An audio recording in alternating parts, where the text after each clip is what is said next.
Let me also pop in a comment about education. I find it sometimes regrettable that we treat public and private education as the two sort of spectrums. And in relation to Ricardo's point about school boards and the lack of engagement and so on, we need to recall that probably 90% of all schools in this country were started as private schools. They were started by parents out in the bush often, who constructed a little shelter, employed some people, and somehow then the government took over those schools, and that private engagement, that private interest, the demand for education has been lost. And I can't help feeling that if we started to engage and involve parents rather, in education, there'd be much higher levels of accountability for one. One of the big determinants of learning throughout the world is time on task. And I hazard to say that we'd have teachers spending a lot more time in class if there was some local accountability for that. Anyway, that's a digression. I'm here to talk about land, and I wanted to show a few slides. Oh, there we go. Okay, I'll just go through a few slides here. And oopsie.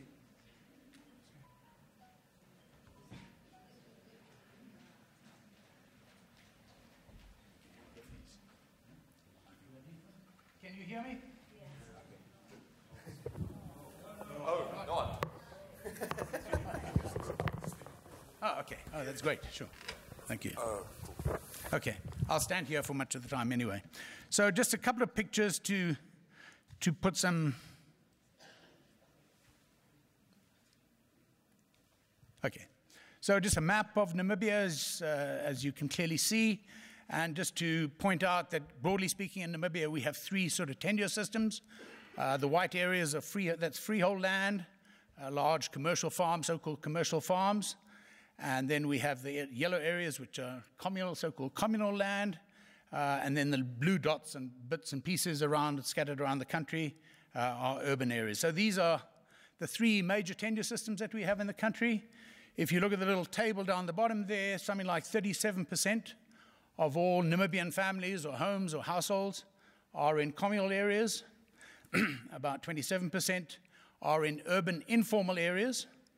And 30%, going right down to the bottom to complete the circle on urban areas, about 30% of all homes are in formal housing in urban areas. So right at the moment, 57% of all homes in the country are in urban areas and 43% in rural areas. Of those in rural areas, we have 37%, as I said, in communal areas, and about 6% on freehold farms. Arguably, of those 6%, about 4% are farm workers, and 2% would be farm or freehold owners. So that if you can just bear those kinds of numbers and ratios in mind as we go on. So that's one point that I'd like to make. Another point is just for us to recognize, when we were organizing this conference, I kept on with some jest but some sincerity saying that we should be holding this meeting in Goriankab or in Havana or Okanja Park, and it would help us to remind ourselves of the great diversity and range of housing that we have in this country. We tend to think of where we are in Windhoek here, but out away from the Safari Court, there's a huge diversity, and we really need to recognize that great diversity of circumstance and so on. In amongst that great diversity, I would hold and argue quite vehemently, pretty well all the occupants of homes have some basic needs of commodities and services. They're listed on the left-hand side, running from commodities that are required or needed in the short term, food, water, shelter, and then moving on in the longer term to issues of confidence and security, to savings, capital, and family continuance. Everyone who is in a family or in a house in Namibia has these needs. They vary, as I said, between the short and the long term. And then just to pop up these maps, and we could talk about this for a long time, there is the unfortunate idea in Namibia that Namibia is farming country. These maps are just to show you that south of the Sahara, Namibia has the poorest soils by far. Yields of dryland crops are lower in Namibia than anywhere else, and yet somehow we expect people to live in communal areas and earn some sort of living off soil that we remind ourselves that Namibia is dry. We all agree on that, but there seems to be a lack of any understanding of the debilitating and limitations we have with soil, and I think you will all know that without soil it's very hard to, and of course you can change soil, but at great expense. So those are the few words around the pictures that I want to show you. So in talking about land and inequality and so on, there are a number of different dimensions to that, excuse me. The first, of course, is in the question of how much land is owned by different people. And essentially, that is a question that exists in the political domain and that will largely be the focus of interest and attention in the upcoming land conference. If you go back to the figures that I showed you in terms of freehold land and so on, the proportion of all families, households in Namibia that would be involved in that political debate, of course it's is a small percentage, 2%, something like that. But essentially, the debate is a political one about redressing or correcting wrongs from the past and moving forward. And it's, as I said, the debate is largely a political one. Another way that we can think about inequality in land is to think about how many people who have land can use that land decently for a decent livelihood in a productive way, or use that land as an investment for its investment value. So here we're talking about the quality of the land and how many people have access to land that can be used in that for those purposes. And we can also think of, and really the dimension there is about livelihoods. How do land and livelihoods fit together, and what are the impacts of different tenure systems on livelihoods?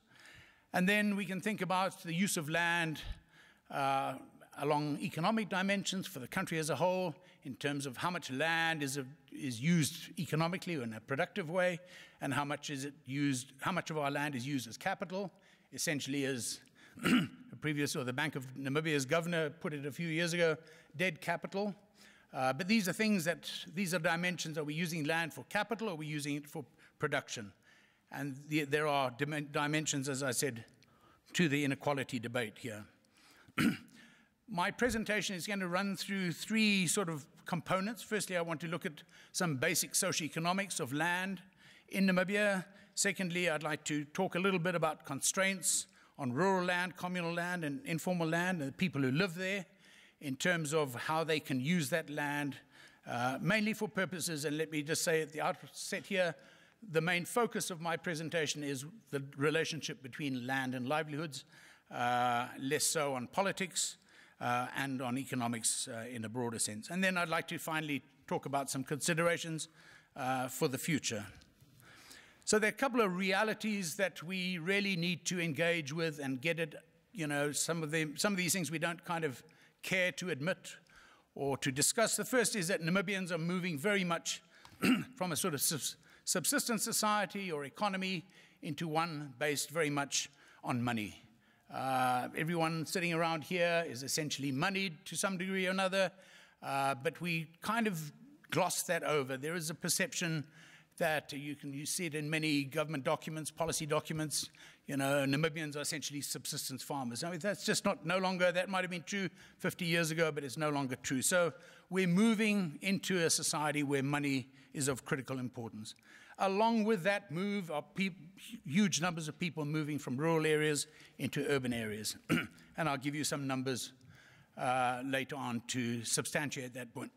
But the point is that people are voting with their feet, and they're moving into urban areas at a terrific rate every year. Rural populations are declining in some areas, whereas urban populations everywhere are growing rapidly. It's also important for us to realize that poverty levels in urban areas are vastly different from poverty levels in rural areas by a factor of something like 3. So I think in the last income and expenditure survey, something like 27% of people in rural areas were poor by definition, as opposed to only 9% in urban areas. So people are moving at a great rate from conditions of relative poverty into areas which are relatively better.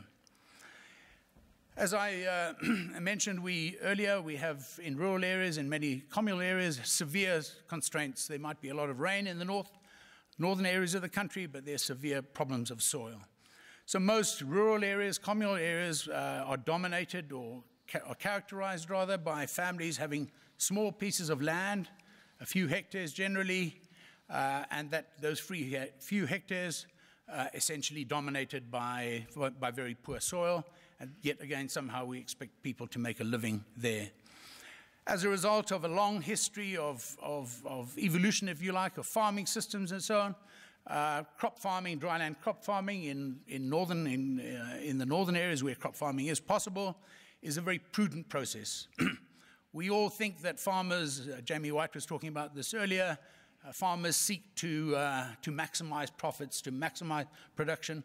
Well, you can only do that if you can be fairly confident of getting a good harvest and getting that to a market and so on. And that's virtually impossible on a small piece of land without those investments, those poor soils, unreliable climate, and so on. So over the years, farming systems in Namibia, or crop farming systems, have evolved as probably the best word to characterize it is prudence. People are very careful to minimize their losses. The system is a risk-averse system, and that's how it's evolved. You have just north of Namibia in Angola, you have exactly the same families, same household. They have some dryland fields which they handle in a very prudent fashion, if you like it. They have some wetland fields which they handle or they farm in a completely different way, with aiming for maximum production.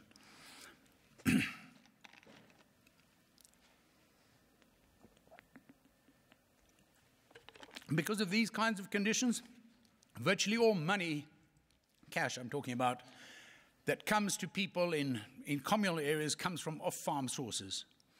That's a really important thing in terms of remittances, social grants, businesses, wages, and so on. Very little, certainly almost no crop produce is ever sold. It's stored for good reason, which we can talk about separately, but all money in circulation is from off-farm sources. So people are on farmland, they're growing crops, but they're not using, those crops don't bring people any income. Another fundamental point, and again, we can talk